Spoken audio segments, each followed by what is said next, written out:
Hello everyone, Meteorologist Jordan Darensbourg here, and I hope everyone has enjoyed their second day of 2025. Hopefully the New Year's resolutions are going off to a strong start, and I hope everybody has enjoyed their Thursday night so far. Let's take a quick look at your forecast, because as we take a look, the almanac does show slightly warmer temperatures than yesterday. Remember, yesterday, both the airport and Camp Mabry checked in at 60 apiece. Right now we're at 63 and 65 for your highs for today, and we got down to the mid to upper 30s at the airport and Camp Mabry. So smidgen above our average of 62, but right now we're down to the upper 50s and lower 60s with varying degrees of cloudiness, especially along and east of I-35. Now, the reason we're seeing cloud cover east of I-35 is because we are tracking some light showers that are well off to our south of the coastal plains. And as you can see right there, that coastal low now bringing that shower activity just off to the south of the Houston area. So places like Galveston and Beaumont could be seeing some of those streamer showers as well. Now, your allergy count has cedar and mold in the high. Cedar was medium earlier today, but it's now gone up to the high. And you can find this allergy count each and every day on kview.com as well as the KView app. And as we go hour by hour, could have those showers linger around maybe till early Friday morning. I do think we're going to be mostly dry for your Friday, but we do expect to be a little bit cooler than where we were for today. Now, with that southerly flow and that moisture coming in, I wouldn't be shocked if we saw a few isolated showers to start your Saturday. It's mainly going to be Saturday early morning hours before things do dry out, especially as we head into Sunday, which, by the way, we're going to have highs getting to the lower 70s out ahead of a very strong cold front that's going to come on in. And look at those highs for Monday. We're not going to even get close to average. In fact, we may not even get out of the 40s. Now, in addition to that, that pattern is going to continue all the way until your Thursday. And oh, by the way, I have Thursday's highest only in the upper 30s. And for that, the rain chances are going to be on the up and up because we have another coastal low that could be closer to that Texas coast. And what that could do is that is going to create a potential for maybe even some winter weather. Now, I'm going to take this full because there are a lot of unknowns still in play, and so this is something that I wanted to kind of mention, because by the time we get to 4 o'clock, according to this European model, that's when the first of the rain is going to make its way through. However, for the GFS model, most of Wednesday afternoon and evening and early Thursday has us getting some snow showers and maybe even some sleet as well.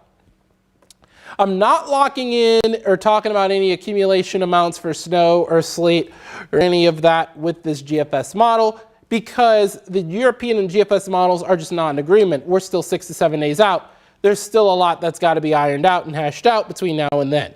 But by and large, what I do have is the potential for maybe some winter weather on your Wednesday and Thursday, and I have the chances at 20 to 30%. But at the same time, they can either increase or decrease depending on the models. And again, we're looking at around the next 6 to 7 days. So a lot has to be hashed out between now and the closer we get to that event. And we should have a better idea by the time, I would say, we get to Sunday. Because by the time we get to around, say, 4 or 5 days, that's when models start to converge a little bit, and that's where we get a little bit more in terms of forecast confidence. So, by and large, that's what we're tracking, and that's what we're expecting. Now, I'm going to go ahead and put myself back up here because we're going to go through this one more time, because we are looking at upper 50s, lower 60s. We are seeing those mostly clear skies in the hill country. Some of those areas got up to 70 today, but we do have some cloud cover along and east of I-35 because of those light rain showers that we did see in the hill country earlier, or coastal plains, I should say, earlier today. But as we zoom it out a little bit, a lot of the shower activity is now being limited to just off of the Texas coast and maybe even off to the south and west of Houston. Also places like Galveston, Beaumont had a few light showers as well. But other than that, we have been looking mostly dry and mostly cloudy and just been dreary overall. And your allergens, ash and elm and mulberry have all left the chat. Cedar a little bit higher than where we were earlier this morning and earlier this afternoon. Mold also in the high, and we did see pits of alternaria pop up.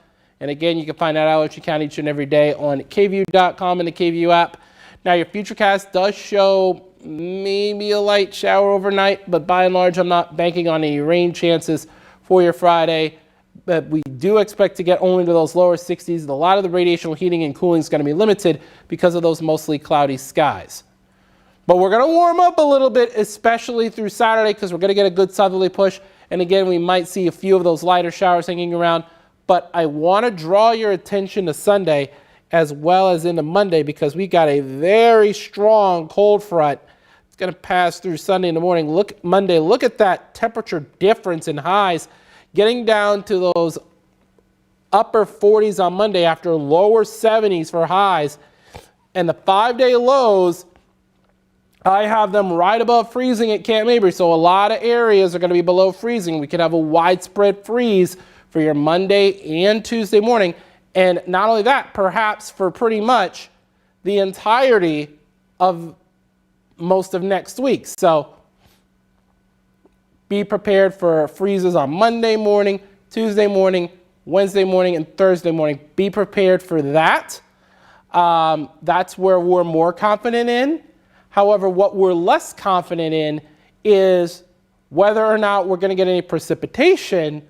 And if so, what would it be? Because some models are hinting at all rain, which would be good for our drought situation, but some areas would have something other than rain, especially as we head through Wednesday and eventually Thursday. And when I'm talking about other models, I'm talking about the GFS American model, which historically isn't as accurate as the European model, but the GFS model does show some snow showers. And according to some of the latest accumulations, there are some totals that, although it's 6 to 7 days out, are somewhat intriguing. I'm not going to say what those are because I'm not locking anything in at this point. But by and large, continue to watch KView. Continue to watch our KView Weather Impact team. We're going to have all the latest on it for the next few days while we iron all of this out, because this is going to be very important. The last winter weather event we had was just a couple of years ago as well. So it's been a minute since we've had winter weather here in Central Texas. So I do want y'all to pay attention and stay with us. We're going to have all the latest on it. But by and large, I do have the icons there as if it were going to be a wintry mix, because we just don't know what type of precipitation will fall from the sky. But I do have a 20 to 30% chance nonetheless. So we're going to continue to watch this, and we're going to continue to monitor this over the course of the weekend, because the weekend's going to be relatively dry. We're going to have highs in the lower 70s before that front moves in, and we're going to have those very chilly temperatures for most of next week. We're confident in that. We're not confident in whether or not we're going to have rainfall or maybe even sleet or freezing rain or even snow. One model is saying mostly snow, some sleet. Other models saying pretty much all rain as far as long range models are concerned. But then once we get to those short range models, and that will probably be at the beginning of the week, that's when we're going to have more of a better idea of when we should have a better chance of some of those wintry precipitations, or whether we're just going to have another regular rain event here in Central Texas, which would be very beneficial for our drought situation. So with that, thank y'all so much for joining us here on KView Plus, kview.com, or wherever you live stream, whether it be Facebook or YouTube. Thank you so much for joining us this evening, and I will see y'all tonight on KView News at 10 with more on this as we head throughout the course of these next few days.